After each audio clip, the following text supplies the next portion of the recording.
Good evening, ladies and gentlemen. It is PRsonalities Tuesday, January the 23rd. 23rd. It is January the 23rd, ladies and gentlemen, and we have a very special guest in the room today, Mr. Alex Ross of Never Sleeps Network. The studio audience is pumping tonight. Woo! Alex Ross! I'm not gonna go straight to it. We've been kind of just setting up the show here. We're on location today for the first time. Very cool. For the first time. Thank you for coming to me. Absolutely. Thank you for having us. And without much further ado, I'm just gonna kind of roll straight to Alex. Alex, well, we typically start our show with people already know a little bit more about me. Let's talk a little bit more about you. Just a couple of sentences about yourself. Never Sleeps Network in the one big headline, and then how you got into it, which is probably the coolest and the most important question of all. So I'm an independent freelance media producer and talent agent here in Toronto. I've been in the industry for about 15 years, went to school at Ryerson's radio and television broadcasting program, worked for pretty much every major broadcaster in Canada in some odd role, and over the last 5-ish years, I was always kind of questioning if I was ever going to own my own content instead of just being a credit or working for a large major corporation and then just going home at the end of the day and kind of sitting on my hands until another contract comes my way. That's it. I've always been good at developing networks. I'm social. I like being around creative people and funny people. And about 3 years ago, I was going through some mental health, just down on myself. I was doing the same job over and over again, expecting the same different result. Yeah. And of course, they say that's pretty much what madness is, doing the same thing over and over again, expecting a new result. So I took the plunge. Podcasting was still is the Wild West of the media world, but I saw low overhead. I saw an opportunity to take the creative people that I'm around and build them into a network, build their content, which they have their own. And all these people were spending their days at, the major broadcasters and then coming home and we get so creatively drained when we're working for other companies. And I wanted to give people the ability to have their own content that they look forward to making for themselves. And then we would package that and put it out there for our network, for them, for our clients. And slowly but surely we develop, a following, a community, grassroots opportunity. Because we're involved in comedy and journalism and comic books, there's a lot of opportunity to meet and greet with people. Yep. And we do a lot of festivals and we do live shows every week. So the network is kind of a podcast business card where people come do a podcast because they're on stage every week, for an hour or less, depending how much they're grinding out there. And we give them opportunity to extend their brand, extend their ability to be seen by their growing fan base. Beautiful. So it sounds like you guys are doing quite a few things all at the same time. We're happy to be busy. Yeah. Podcasting is a great start, and we are now developing a live show with a podcast. So there's lots of opportunities to build on kind of one idea, get that turnkey operation set up, and then how do you grow and expand? Well, I guess, and that's a very big thing about taking a step back from the corporate career, and then I guess going more into your own ecosystem and building that on top of that. So I actually worked 3 jobs at one point in my life to work one job. I think if you work at one job, if you're able to, and again, everyone's got a different story. The fact of the matter is I was working in media, and you can start at 5 a.m. and finish at 9 p.m. Oh, wow. As a freelancer. Wow. The idea is I was in an industry that I could see opportunities to continue to grow my networks, use as many hours of the day as possible. And Never Sleeps Network is literally, I never sleep, in the sense that I'm always able to do stuff with people interested in what's going on. Amazing. Sleep is for when I have nothing on the mind. Beautiful. I love that. So actually, I guess this is the part that I think that a lot of people have the hardest time letting go. And it's the part of, again, having the courage to step back and build something of your own after being involved in a corporate gig for so long, right? Even as a contractor, and then stepping back and then starting something that you can really build on top year over year over year? I feel that when I was at a job that was like more 9 to 5, I was more at a desk, whether I was doing social media for a company or just being a desk jockey. I actually left media briefly to do some sales because I thought I can use my soft skills and transfer into a new industry, but media just sucks you kind of back in. Yeah. And my networks have kind of always been around. And when I had my desk jockey of a job, I didn't like authority. I didn't like being told what to do. I didn't like being in an environment where I felt like I had good ideas and no voice. Understood. So it's not that was detrimental in the fact that they were always telling me what to do and I had to listen to them. I just listened to them and felt that I could be doing other things where my creative voice would be more heard. But you would still say, obviously, that experience was... You need to work in an office. I think everybody needs to experience office culture. Office culture is very important. There's so many people out there that do it, that love it, and it's for you. But I think there's a lot of people sitting at their desk being like, I am able to do more, but don't necessarily have the motivation to do it. So our company gives you that stepping stone. Never Sleeps Network is a low cost way to, like, if you're a budding comedian with a day job and you think a podcast would help you grow your brand, this is where we come in. We have a lot of clients that aren't on our network that we produce in our studio, that we produce live events, that we produce commercial work. So again, we started the network to kind of grow a base, but now people come to us for our services. Beautiful. So just gotta keep being persistent and follow your passion. And that's, I guess, the combination for success. Yeah, you keep doing it until people think that's what you do. Because everybody gets into things and then they kind of fizzle out. And I'm not a thinker, I'm a doer. So I just kind of hit my head against the wall until someone's like, oh, that guy's hitting his head against the wall. Why is he doing? Let's find out. Obviously, that's an analogy, but I just kept doing it because it's what I wanted to do. Yep. I was going through mental health issues, and a psychologist basically said, what makes you happy? If we could strip it all down, what do you want to do for work? Who do you want to work with? What is your day-to-day like? And I just kind of said, and it just looked like podcasting was a great way to kind of jump into the media world as an independent person. Yep. I still had other jobs at the time. I could do this in nights, weekends, and now I've quit my other jobs, and now I do this full-time. Beautiful. Again, and this is something that we always like to talk about, because I think that switch is just so very important, right, for anybody who is trying to enter the entrepreneurial field, especially if it's the very first time, right? It's scary, because you're coming from a job, again, where you have your schedule, you have your pay, you have your next job lined up, so to speak, going into an entirely new operation where you are your own boss. You got to go get the business. You got to do the business. You got to look for the next piece of business.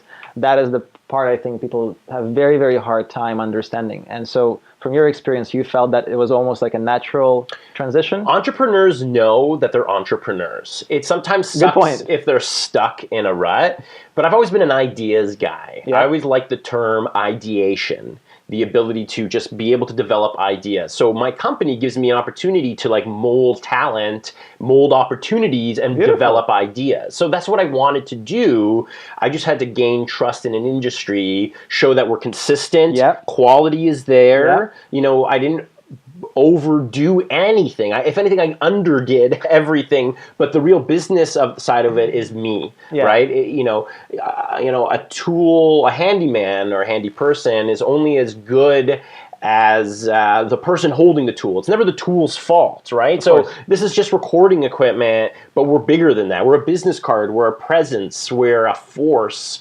and social media plays a huge role, which we'll talk about. And the idea that people want to make sure that if they see you being consistent and you're doing it, they're eventually going to want to join or be involved. Just like our natural friendship has given you the opportunity to reach out to be on your great show, because we're both entrepreneurs. We've always talked the same. You and I have always been friends because there's those who get it and there's those who either don't want to get it or don't get it. It's not for everybody. It's not for everybody. I can't tell you how stressful or how many it's never Sleeps Network, but those sleepless nights come and I get it, and I kind of I thrive on that as well. 100%. So I like nervous energy, and that's it, right? And so there is so much enjoyment, I find, again, doing something that you're passionate about, and you don't mind not sleeping later. You don't mind working the late hours because, again, you're having fun while at it. Not always. No, definitely. The thing is, when you're having the fun, it's your fun. That's when right. you're having the stress, it's your stress. Yep. I used to stress about other like a company I used to work for who didn't treat me very well, and I would stress about it. And then in the end of the day, I'm like, why am I stressing about these people who don't care about me? They go Yep. home, they got their life, their families. They don't care about me. In the office, they care because they want work done, and I Yep. get that. But when I'm home stressing about it, it's not a good stress because it's something else, somebody else's work that I'm Someone working else's towards. plate. When Yeah. it's my stress, it's good stress. Like I recognize it as stress. We all get it. But I know that this stress will be overcome by me, and I will benefit whole Absolutely. in its entirety because it's my stress. And it's your experience. It is your, Yeah. it's your pride and joy. It's your fruits to bear in the end, right? And so, risks come financially and emotionally. Yeah. You know what I mean? Like the risk in my relationships, my Yeah. friendships. Absolutely. You know what I mean? Like it's funny when you're an entrepreneur, you kind of attract other entrepreneurs. Absolutely. So anybody who I've lost the relationship for whatever reason, I've moved downtown, I've my work, you know what I mean, or people are doing their own life scheduling. Like Yep. Toronto's a busy city. Like Very. the idea that entrepreneurs have to work extra hard when there's 9 million other people here. And how many of those million people are also entrepreneurs? And there's just so many more entrepreneurs, which is great. But we're all trying to carve a little niche area for yourself. for ourselves, and how many of us are doing that? So there's a lot of interesting stress and competition that you can like weigh yourself down on, or you can lift yourself up. Yeah, you can feed with. off of it, right? That's Just right. kind of as fuel to fire up your operation. And so, again, coming from the background, knowing how the media companies work, I think that was a huge, tremendous experience for you to be able to take that experience and mold your business based on what you've learned, based on your aspirations, your passion, and what you thought was going to happen in the future. And I think that catching on to the podcast game, how many years ago now? 3. We officially launched about, I think it was, 2018? So probably about 2014, April 20th. I think that is the first official date. I don't think podcasts were in yet. Well, okay, podcasts have been around for like 10 years. But not to the same extent as, no, as we know. I'll tell you where you're right. Yeah. Toronto doesn't have a podcast network. That's right. CBC has CBC Playlist. There's lots of independent people trying to do podcasting. Some will call themselves collectives. E1 is kind of joined the game now as a corporation. They're seeing the benefit of it. We call ourselves Toronto's premier independent or indie podcast network. And we're in the heart of downtown Toronto. It's done in an apartment in downtown Toronto. Very, skeleton. We're very small bones. We want to make sure that we're building a turnkey kind of operation that we're all seeing benefit from. And the network's a family. So any show, any talent that comes on, or our editors or our interns, like everybody knows that we're all here for the greater good. Yeah. I'm just trying to be for lack of a better term, a boss or a ringleader. Yeah. I hate those things, but like I'm a producer. On my business card it says producer because that's what I want people to know me as. I'm a doer, so I want to help as many people do, and we all mutually benefit to grow our network, which Toronto never had before. If you look at LA, Chicago, and where you have Earwolf and Nerdist and stuff in New York and Gimlet Media. Yeah, when we launched our podcast network, Gimlet Media with Alex Bloomberg, we was launching the exact same network, but with millions of dollars of investment money. And his name's also Alex. Zach Braff is also, they're launching a show about it. He had a show called Startup. And I'm literally starting my podcast network, listening to Startup, hearing his $1 million problems and my like $1,000 investment problems. So it's kind of a funny parallel, and I wish all the best to Alex Bloomberg. I'm sure you'll be fine. All right. Well, that's actually really cool. I like how you touched a little bit about the idea of how You guys are more of like a small family, right? As much of it is as much of a business as it has to be very communal in a sense. It has to be for a greater mission, for the greater good of the people that are involved in it. And I think that's really the way to build businesses in 2018. Because if you don't do that and you're just a boss with a big whip, whipping your employees, I mean, how much result can you really get?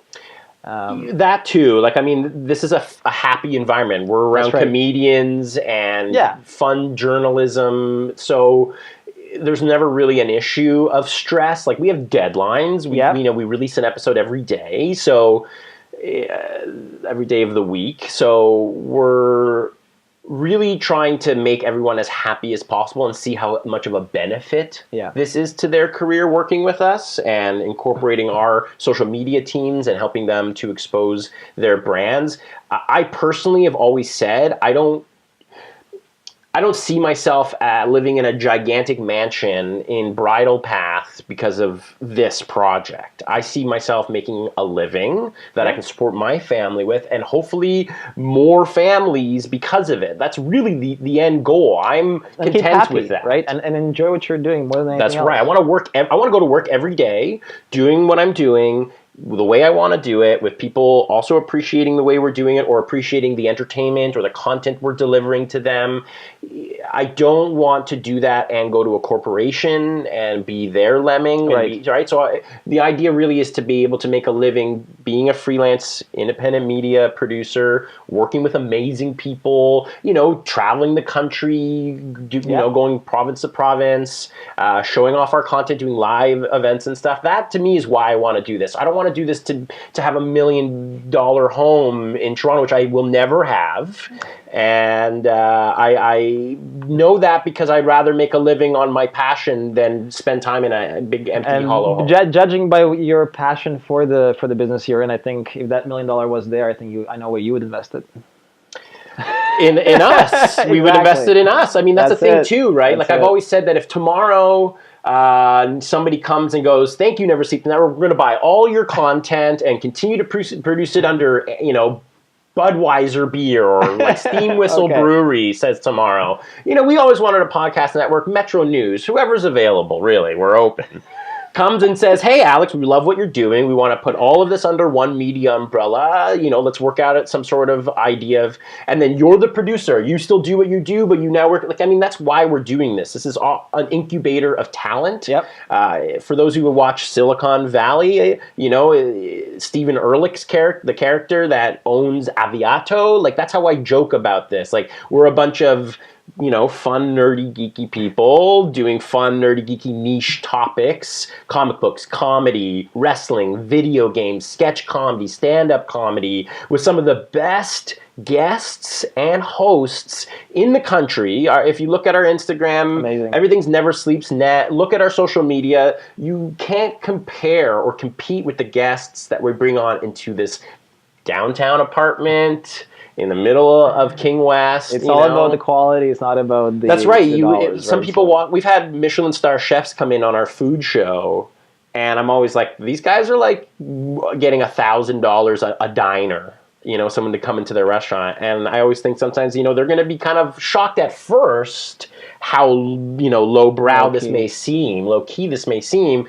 But then they meet me, and then they meet my partner, and then they meet my team, and then they realize, everyone's just happy and comfortable and casual. This is cool. Yeah, I mean, you could be the corporate version of an independent company, but the reason I am adverse to that is because I want to be more casual. I'm a casual guy. You've gone through it already. You know what's on what the I like. side. Right? I know what I like. I know what I'm good at. That's the thing too. As an entrepreneur, you find out what you're good at, and you learn to make a business out of it. That's it. That is. Those are the truest words we could say. Self-awareness is key. And you know what? I was also going to mention one last thing before we move on. I have plenty of questions to ask you today. I was going to say that I do follow Gary Vaynerchuk on social. That's the guy behind VaynerMedia and Wine Library. Yeah, that guy is fine. I like his chat. Sometimes he has really cool people on, and funny enough, I just saw him do a video with the bar rescue dude. that went viral, and I like reality TV. I'm a junkie for that kind of stuff. And they had this really great conversation about how to bring customers into restaurants. So I like the information. Yes. Yeah, you saw that? I think I heard it. Fantastic. Love the concept. Love what they're doing. He's a brilliant guy. He understands it's not about the content, it's the marketing around the content, or it's both, I guess you could say. But he's just got a loud voice being heard by a good amount of people. I would say we have similar values. We know similar things. He's an idol in a sense that I would like to go be something of that kind of realm one day. The only reason I've been mentioning this is he was posting a video the other day where they did some sort of a quiz with some sort of a quiz survey company, right? And the quiz had to do with some of the regrets people had, and from different generations, Generation X, Y, and Z. And the one common thing about all three generations that seem to have come out from that survey is that most of them said, I wish I did more, I wish I executed more in my passion. And that's, I guess, one of the bigger topics that we're talking on and on and on for the past, about 20 minutes, I would say, and that is executing your passion. And it is about following your dreams and just making it a reality. It's a difference between, if you're not happy, I would say that's a good test to see if, even if you dip your foot in the water on a weekend, say you're a 9-to-5er, you have a desk job, and you have another passion, see if you can pursue that on a Saturday, on a Sunday. You know what I mean? Or take a sick day. You have holiday weeks. So I'm just saying, like, don't let vacation days think that you have to sit on your couch and do a staycation thing. Maybe use that as an opportunity to pursue a passion. Or I'm just saying it only takes that little bit of success that makes you realize that if you put more effort into it, you can get more out of it. It becomes a business. All right. Well, let's go back a little bit to your network, because I do have a few things I wanted to exploit. I think there's some really great things you guys are doing. And one of the things that you touched upon just earlier, a few questions ago, was daily content creation. So you guys actually have daily content. So every day of the week, we have a new live show, or a new show live. So so Monday to Friday. That's tough. And then on the weekends, we will post stuff. So Monday's Speech Bubble with Aaron Broverman. Tuesdays, Vesta Friends, our sketch comedy troupe. Vesta Friends is Mark Hallworth and Morgan George. Monday's Speech Bubble is our comic book show with Aaron Broverman, and that's one of our first shows, probably our first show. Wednesdays, Jeff Paul, the human potato of comedy, has the Potato Files. Thursdays, we have Talkin' Wrestling, our wrestling podcast that broke the top 200 on iTunes comedy. That's Casey Corbin host. He's incredible. Fridays, Extreme with Joey Pearson and Zach Witter. That's our video game show. We just completed second season. Well, actually, tomorrow is the last episode of our second season of Speaking Duck. That's actually a food show that I host. Love it. We had Michelin star chef, 3 Michelin star chef Alvin Lung from MasterChef on this season. We had Zane Kaplansky, who recently, Kaplansky's just closed. So we have an in-depth interview about his issues with his landlord leading up to that issue. And tomorrow's our last episode with Jesse Valens of Maple Leaf Tavern. So guests are our biggest strength for sure. If you're going to put content out almost 5 days a week, every week, our biggest claim to fame is nobody has these real, like most of the people that are guests are also entrepreneurs. Comedians are entrepreneurs, chefs, for the most part, are freelancers who are working in a restaurant. Unless they own part of it, then they're definitely an entrepreneur. So we're basically an entrepreneurial network sourcing out content for other entrepreneurs and the fans of these entrepreneurs. And it's a society, it's a network, it's a culture that Toronto develops, and we're just kind of documenting it and giving the people of Toronto, the millions and millions of people of Toronto, a voice, the ability to, especially food and wrestling and all these subjects are such big culturally, interesting topics in our city specifically. Yeah. So we're just trying to be a network that has the content that these people are generally gravitating to. Amazing. These are all really, really niche topics, right? Too. Yeah, but you have to think about wrestling is $1 billion industry. 100%. You know, I take 0.01 of $1 billion. You know, that's how I always joke. Like comic books are also another billion. You know, Disney is $1 billion industry. All it takes is to see how talented Aaron Broverman is on Mondays on Speech Bubble, and see that he can interview Toronto luminaries, and we're talking about some of the best, you know, artists and creators in Toronto, and they are on an international scale. Toronto holds some of the most talented and most up-and-coming artists from Marvel, DC to, you know, Chester Brown and Matt Daly. Like, we have big names on all of our shows, but especially in the niche stuff. If you're a super fan of, say, comic books, listen to Speech Bubble. Toronto is a budding hub of artists and events, and you know, we're diversifying this year in 2018. We have a couple new shows coming out. So it's all about really honing in on your audience and what else do they want. So comic books is where we started. Comedy was a natural progression for us. So we joke, we do comics and comics, and wrestling fits in there well with that kind of subject matter. So does video games, and we have the ability to host some of the same talent, like K. Trevor Wilson from Squirrely Dan on Letterkenny. He's been on like 5 of our podcasts. Wow. You know, and he's nominated for a Canadian Screen Award. You know, we have so many people that have been nominated for Canadian Screen Awards on our network because we have this ability to be like, oh, you're a wrestling fan? Come our wrestling channel. Oh, you're a video game fan? Can you come talk? You know, like, our food too, like we try to just get as many people on as many different platforms instead of just like one podcast, put it out on a social media post one week and then say goodbye. No, our social media plays this role of constantly reminding people what we're doing, who we have. Remember this last person? We just had Ed the Sock this past Monday on our comic book show, Speech Bubble. So, you know, we have a variety. K. Trevor Wilson's also been on that show. So we have this ability for Toronto to kind of come to us, record with us, want to be interviewed by any of our hosts and our subjects, you know, that I've mentioned. Just reach out to us, neversleepsnetwork.com. Beautiful. Alex, well, now speaking about this content maintenance, right? And so being able to put out quality content daily is everything. And especially if you're a media company and if you're trying to really build into something huge, that consistency is everything, and that's what gets you to your next milestone. And so, speaking of the milestones, right? So you guys went from 1 person to 100 to 1,000. So that progression, I would say, obviously that content creation and continuous maintenance of that content, recycling of that content, is what is growing your base of followers. But tell me a little bit more about that progression. So, were there any evident outliers throughout the process? So when we started the company, we decided to not put too much funding into social media. We would require an intern basically from Ryerson's radio and television broadcasting, radio television arts program, which I graduated from. So I reached out to Ryerson always to get really top-notch interns to come work with us. Amazing idea.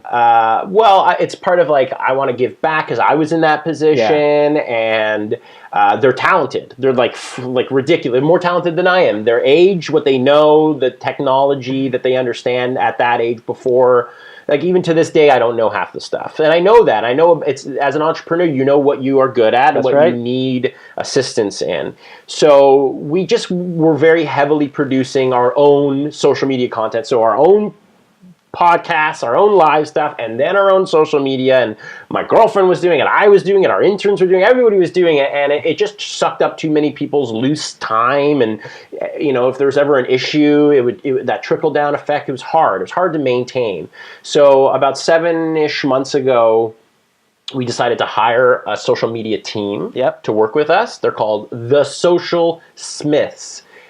Jamie Warner and her team, thank you so much for your day-to-day work and dealing with me, and the idea of hiring a team to kind of make sure that our daily content got the daily social media attention that it deserved skyrocketed us. Really? We went from hundreds, almost 1,000 followers to thousands of followers. Our social media reach is in the hundreds of thousands. Wow. And our guests are so big that we get to kind of pull on the coattails of the guests that trust us to come into our studio, give us their time and their story to then share our content, retweet, and of course our big name hosts as well. So social media plays the biggest role because you can sit in a studio, you can make content, and then put it out there kind of lackadaisically, and then it just sits there and you can pray someone's going to find it. Or you can have social media initiatives, marketing initiatives, and really understand ways to make more opportunities out of opportunities, because that's all we are. We're an opportunity incubator. Essentially. And so, again, I guess it's all persistence and using, again, the right tools and the right people at the right time. Because ultimately you can be, you could be the jack of all trades, but really... But even you can't. How much time do you have? Well, that's just right? it. I want to sleep or pretend I sleep at night. You know what I mean? I want to be able to have time with my partner. I want to be able to have a social life. This is also a job. So with any job, you need to have downtime. You need to decompress. You can't stress all the time. Well, actually, what I want to talk about as well is influencers, right? So as far as influencers and pulling in this big talent you've been talking about, again, that's also another really great way of cross-promoting. And I think that's something that a lot of businesses really do underestimate. Ultimately, if you are able to establish a network of businesses that kind of all work within the ecosystem of knowing one another, it just kind of allows you, it gives you a little more outlets. It gives you more opportunities to spread your business, learn a little bit more about your, neighboring businesses around you, understand what they are doing, what they're doing right, what they're doing wrong. And so just, again, pulling in influencers and other businesses, other entrepreneurs is a really, really big tool. Well, that's just it. That's why I started the network, because I'm only one voice, right? And I can only scream so loud by myself for people to hear me. But if I work to build a collective of people with the same production goals, marketing goals, expansion goals, and they too want to expand on their brand accordingly, then it's an easy relationship. It's a reciprocal relationship. And the bigger we are, again, we're a small skeleton family, but 10 of us is definitely going to be able to reach more people than just me. I could be the jack of all trades. I could do this all by myself, but there's no point. I also came no matter how much experience I had, I'm still a nobody, no matter how much experience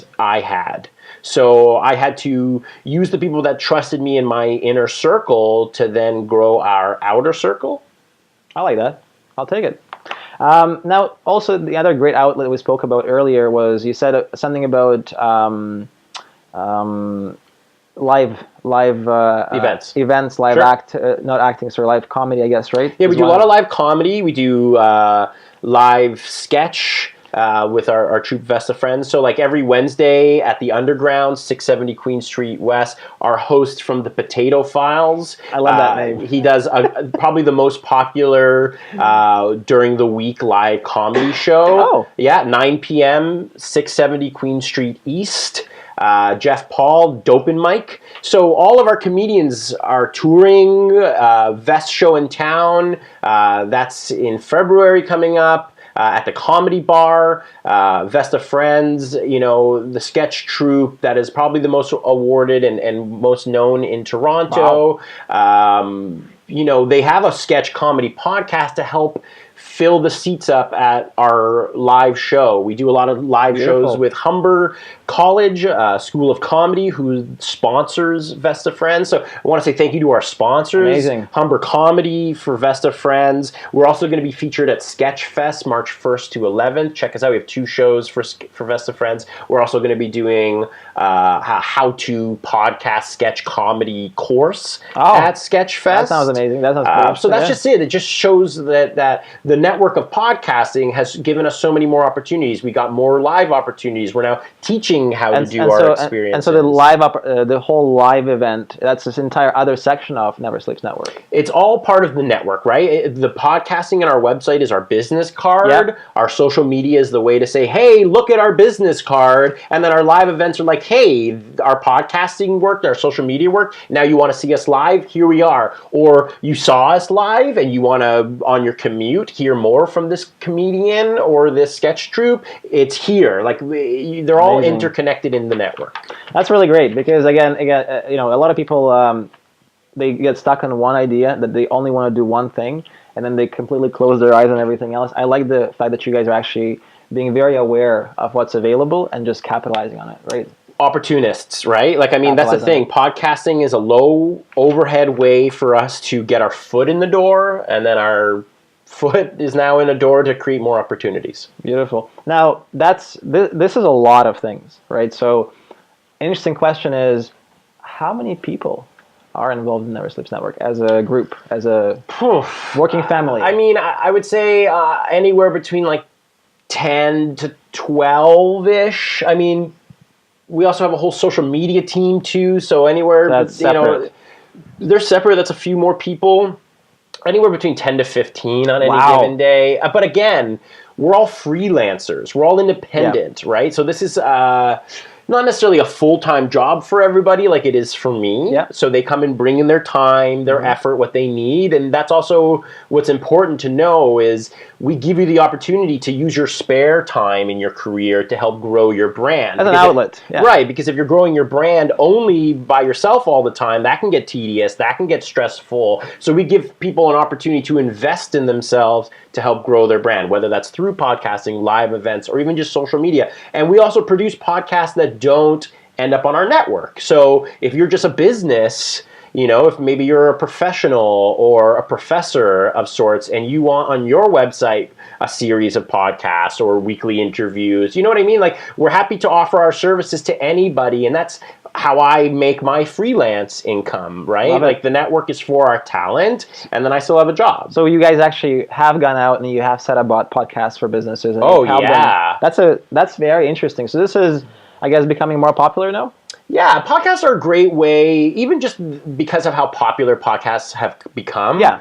I know about them. That's must be very popular. Technically savvy, constantly. But you kind of podcast yourself. Oh, this is kind of a video podcast. Yep. You are on live Facebook, you know, yourself, often, you know, complaining about condos or whatever. So we all do it, right? To benefit us. People do it to even just for the entertainment side of it, right? So whatever you do it, as long as it's benefiting you.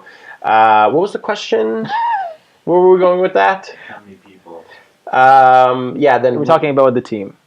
Sure. A bit more about the team, but you know, I was talking about doing it for other clients. Oh yeah, that's right. Right. So people are more inclined now to hire us freelance to maybe develop a podcast that they're going to sell. Yeah. Okay. Or we've worked with CBC. You know, we've worked with Investors Group. We've worked with Kerner Hall. Like, Toronto companies are also just looking for low-cost ways to produce content to then offer. So that's what we do. Come into our studio, or we'll come to you. We're also portable, and we will record your content, develop your content for you, act as a freelance consultant, producer, editor, packager. And that's how I survive. So this is a full service. Full service. Really and truly. Amazing. So if you are looking, I think I know a guy. All right, moving on. Talking about collaborative process. And so having a team that large, it is essentially crucial that you guys utilize your time and ability to organize yourself to the most. Right? So having a team of more than 1, 2, 3, or 5 people, we're talking like 10 to 15, organizing that. How difficult do you find it? Do you use specific tools to organize your team or things like that? Facebook Messenger. Facebook Messenger is the way to go. Group chatting. I'm very hands-on. I like to talk to my clients. I like to make sure that if I book them for studio time, I book extra time for them to talk. think it's very important to shoot the shit and to just like enjoy the company of the people you're working with. Now, I've never been the type to be like in the office culture, be like, let's all go get beers, let's all go play hockey together. Like, it's very important to know the difference between like how much your work relationship exists and how much you are friends. But I like the aspect of having friendly social abilities with my clients as much as possible, mostly because a lot of this work is very networky, social. You have to be on, you got to talk to people. You're building a business, you have to be social. You can't. And I always wanted to be involved in entertainment, but I never wanted to be in front of the camera. Like, I'm not, like I always said, I had the perfect face for radio. Like, I like my show and I like what I do, but I'm better at showing people that if I can do it, you can do it better, and I can show you how. I love that. So managing people is kind of for me, one of my tools is keeping it conversational. You know, make sure you're touching in with people. Because we release content every week, I see my team very regularly. Very often, So I just got to make sure that there's always a pot of tea on waiting for people. People like hot drinks. You know, people are always dehydrated. Got to make sure their sugar levels are good. They're happy. I use Facebook Messenger. And I use Facebook Messenger, like you guys contacted me and asked me to do this. I find that to be, whether you find it professional or not, I find it an easy way to get access. Absolutely. Use every outlet. I mean, why limit yourself, right? If you know, you can. Totally. We use Google Docs and Google Drive, and we're very Google heavy. I mean, honestly, my biggest tool is my voice, right? Talking to people, making sure that they're comfortable. My job is to make sure my talent is only talent. Sure, there's homework and there's work to do, but in the end of the day, it's strictly benefiting them to do it.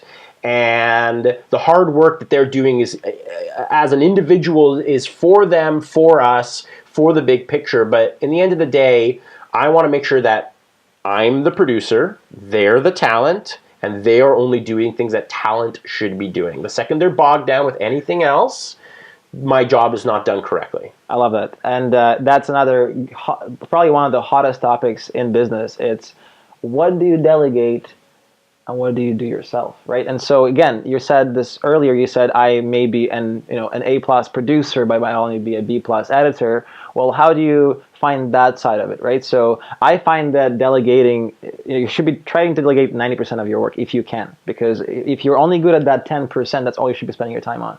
Capitalize 100% on your strength and push away all your weaknesses. The idea is having a vision. It's hard enough having a vision. So, and I think people gravitate to people that have a vision. People want to work with people that see the big picture and how they fit in it. So it's really important to know that if you see an opportunity to grow on, you have to understand the holes that are going to exist and how do you fill those holes.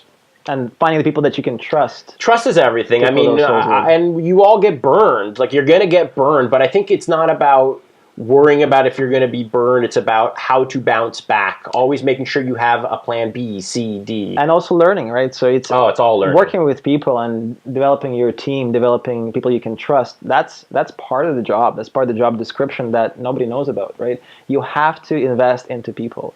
And so investing into your team, I can tell that it's paying off. And thanks. Having this family kind of attitude, having this really cozy feeling, being part of the team is everything. And I find that this is how we run our team too. We try to be close, and that keeps your team close to one another, your content quality top notch, and everybody happy. And that's essentially what it is: following your passion and cashing on it. Right. Just one last thing I'm gonna touch upon. I mean, there's a couple other questions I had. I think we're at this point running. About 10 minutes. We got a little bit of time. What I want to talk about, and so we spoke a little bit about the delegating work to your team members and knowing what to delegate and what to keep to yourself or for yourself to work on. And so what I wanted to talk about next is actually roadblocks. And this is what a lot of people get discouraged from. I know that a lot of my friends who started their entrepreneurial journey stopped because they could not deal with the roadblocks. They had hard time dealing with rejection. They had hard time relying on people, and then those people letting them essentially,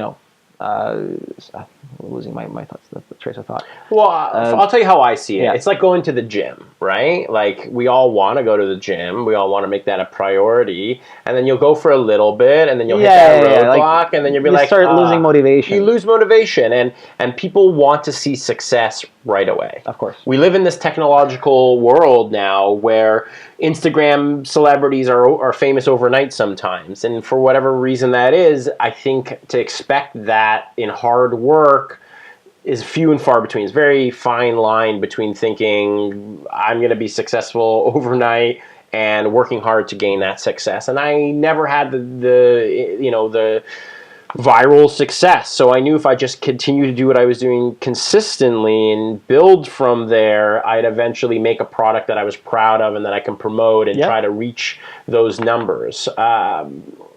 Sorry, what was the? We're talking just about dealing with roadblocks and dealing with rejection. So we've been doing this for 3 years, right? Like, if I gave up because we're starting a bunch of new stuff and nobody was getting into it, well, there's so many factors. Podcasting's not super popular, still really isn't in the grand scheme of things. Toronto and Canada doesn't have like a podcasting guild or like a body or like on a, like you don't see government coming in and seeing, like they don't do they don't even do it for stand-up comedy, like fuck Trudeau, like look at your star system that doesn't exist. Sandra Battellini is a great example of why she writes incredible letters that are open letters to the government about our lack of star system and how we're all working twice as hard as the Americans and getting less than half the recognition. We don't have tax breaks. We don't have proper things in place for podcasting, for comedy, and that kind of stuff. Entertainment. Yeah. And that's why, and then we wonder why all our entertainment's coming from the States, you know what I mean?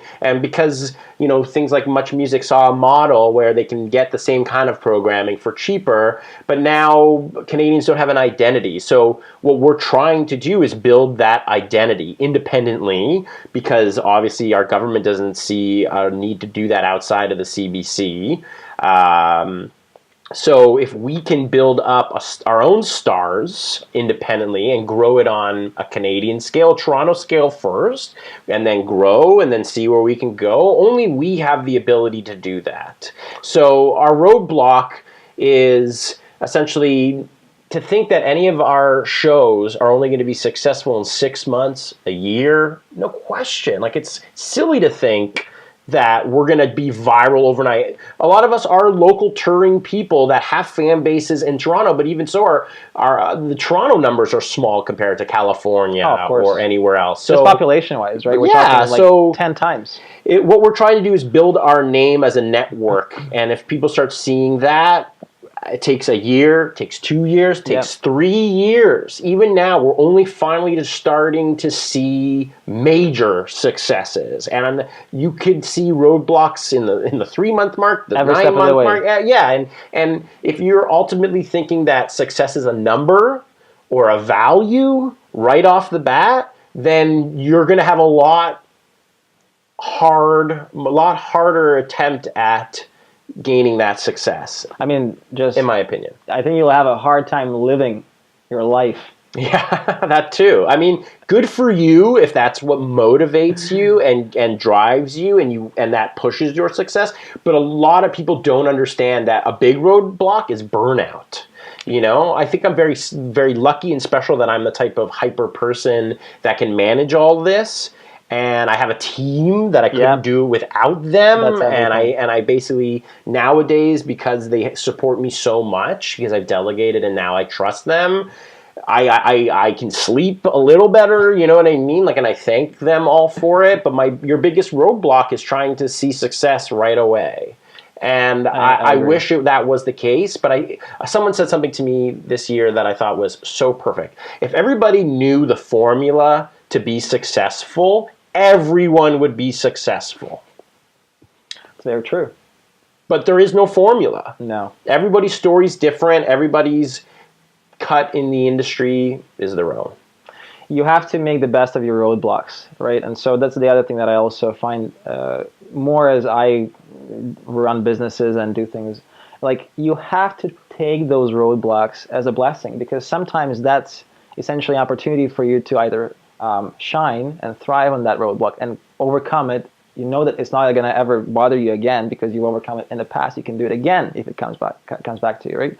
So ability, again, the perseverance and persistence of staying in business and going with your passion, following your dream is everything.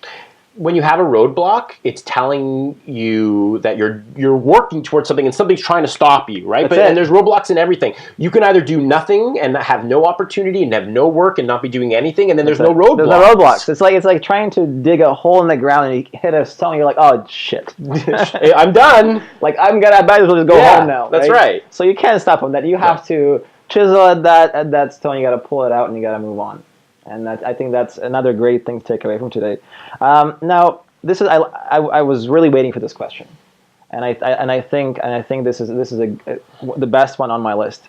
A very rapidly developing industry, the podcasting industry, and everybody's talking about it, and I'm hearing about it a lot more, and I'm starting to pay more attention to it, and I think there is a lot of potential in the next 5 to 10 years. Never Sleeps Network is more than just a podcast. So, 10 years from now, where do you see Never Sleeps Network? Oh, where do I see Never Sleeps Network? I see some of our talent touring the country more than they ever expected, either doing live podcasting, live stand-up shows. I see us growing into Hamilton. We're doing some development there currently, so we're looking to kind of branch into our sister cities, if you will. So I see us kind of starting in a city like Hamilton and growing there, or Montreal or Vancouver. You know, the idea is to be able to build this up so it's a product that can be recreated in other cities or internationally. The idea is to grow us so we become valuable to somebody else. So maybe in any amount of years' time, another company sees what we're doing. They want to pluck us out of our apartment in downtown Toronto and put us into a professional studio space and such to develop more of their ideas. So I see us kind of consistently building our talent and their opportunities and us growing to other cities. But I also see the ability of being picked up by a larger network, because podcasting is still such a gamble and such a risk and still the Wild West in a lot of cases.